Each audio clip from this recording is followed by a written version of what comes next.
new president, Prabowo Subianto, has been sworn in during a ceremony in the capital, Jakarta. The 73-year-old now leads the world's third largest democracy after winning elections in February. After taking the oath of office, he vowed to be a president for all Indonesians.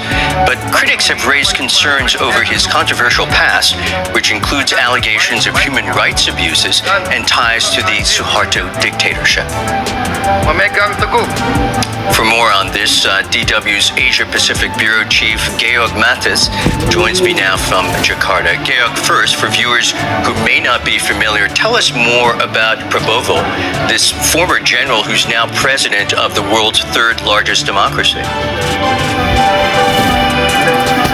Yes, and he is the oldest president this country has ever seen. However, having said that, one really needs to note that he is a very ambitious politician.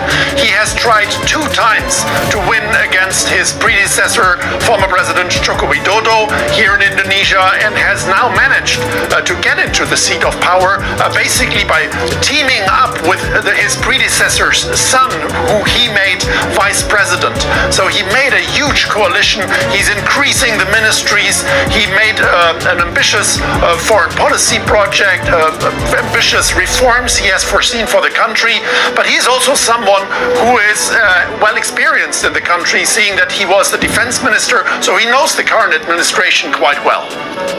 As you know, Prabowo has often been accused of human rights abuses from his time in the military. People still worried about his past? Yes, that is of course a shadow in his CV, if you want, that his military career ended like that. With, however, one has to say, allegations that were never proven. But when you travel to places like East Timor, for instance, which was occupied by Indonesia, that is where you can still have people who remember those days. By and large, one has to say that the expectation of this young, huge Indonesian population of 207 million people is rather positive. The people are really think that this president will bring crucial change when it comes to poverty, when it comes to improving the economy, and he has made big promises to do so. What kind of policies does Subianto expect to push in office?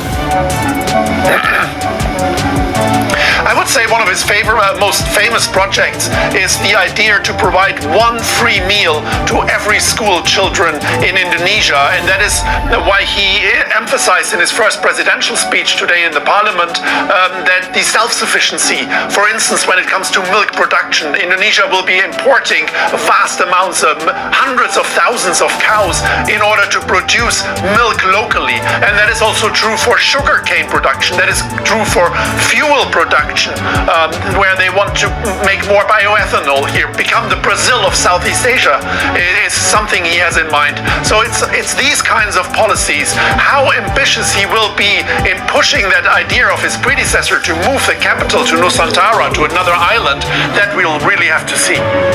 印尼历年来最高龄的总统普拉博沃今天举办就职典礼，接续前总统佐科威的任期，开启未来5年的任期。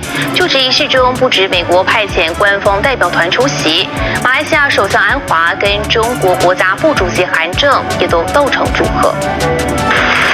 在司仪的带领下，印尼前总统佐科威跟即将就职的总统普拉博沃进入国会。